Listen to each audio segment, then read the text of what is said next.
көжегім. Үйшік ертегісі.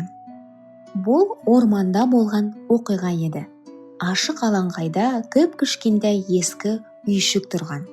Бірде оны қасынан жүгіріп өтіп бара жатқан тышқан көреді. Тышқан тоқтап: "Сүп сүйкімді, кіп-кішкентай бұл үйшікте кім бар?" деп сұрайды. Ешкім жауап қайтармайды. Тышқан бос үйшікке кіріп, осында тұрады. Біраз уақыттан кейін үйшіктің маңына секіріп бақа келеді. "Сүп сүйкімді, кіп-кішкентай бұл үйшікте кім бар?" "Мен тықырлауық тышқанмын, ал сен кімсің?"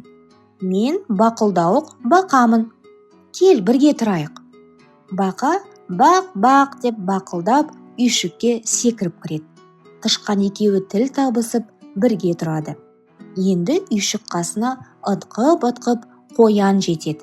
"Сүп сүйкімді, кіп-кішкентай бұл үйшікте кім бар?" деп сұрайды. "Мен тықырлауық тышқанмын. Мен бақылдауық бақамын. Ал сен кімсің?" "Мен қорқақ қоянмын. Кел, бірге тұрайық." Қоян да үйшікке кіреді. Осылай үшеуі бірге өмір сүре бастайды. Алыстан бұл үйшікті түлкі көреді. Ақырын басып жақын келіп терезесін қағады да: "Сүп сүйкімді, кіп-кішкентай бұл үйшікте кім бар?" деп сұрайды. "Мен тықырлауық тышқанмын. Мен бақылдауық бақамын. Мен қорқақ қоянмын. Ал сен кімсің?" "Мен қу түлкімін.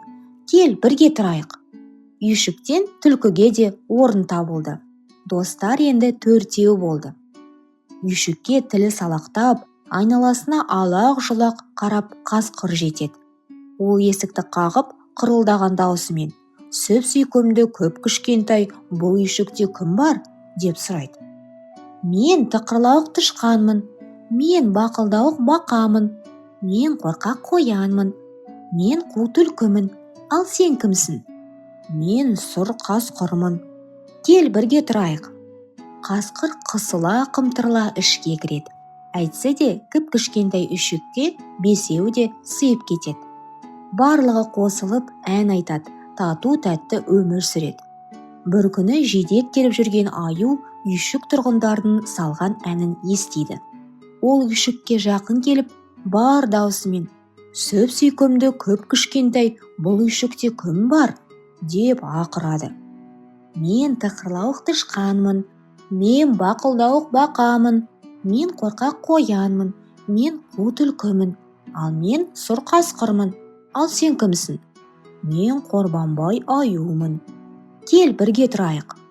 Аю ары-бері тырбандап үйшікке кірмекші болады.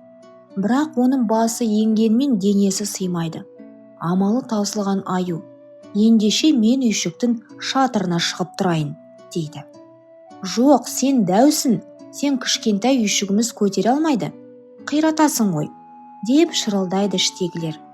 "Қорықпаңдар, түк те болмайды" деп аю олардың сөздеріне құлақ аспайды. Кіп-кішкентай үйшіктің тұрғындары амалсыздан келіседі. Аю қорбандап үйшіктің төбесіне шығады. Сол-ақ екен ескі үйшік сықырлап, шашылып қалады. Тықырлауық тышқан, бақылдауық бақа, қорқақ қоян, қу түлкі, сұр қасқыр барлығы аман-есен үйшіктен шығып үлгереді. Аю оларға ренжімейді. Қайта барлығы бірігіп, бөренелерді тасып, тақтайларды сүргілеп, жаңа үйшік тұрғызуға кірісіп кетеді. Осылайша достар өздеріне әп-әдемі жап-жаңа үйшік соғып алыпты.